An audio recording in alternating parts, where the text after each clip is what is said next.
It's a 50 Chev, and it belonged to one of our truck drivers. And my dad, he traded in on a newer Chevy, and my dad bought this for me when I was 15 years old. And the first day I started taking it apart, taking the chrome off it and customizing it and everything. And I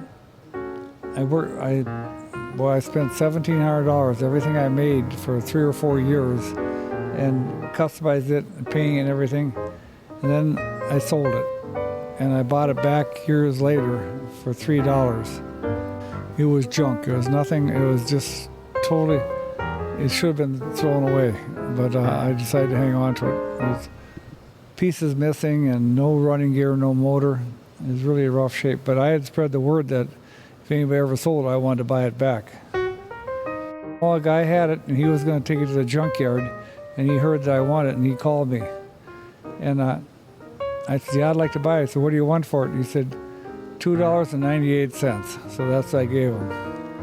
He was joking, and I was serious. And I wish I would have kept the check now today, because it'd be kind of neat.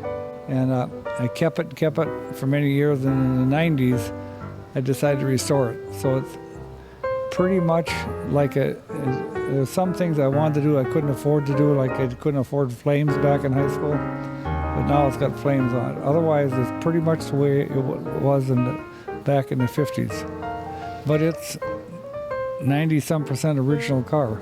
My uncle Norman Leader, he went to Dunwoody to learn to do body work back in the 50s.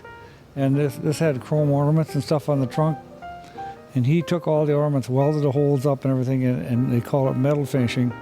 And men finished the deck lid and everything. That was in about 58. And when we restored it in the 90s, his body work stayed there. We didn't touch anything. So that's very, very old body work.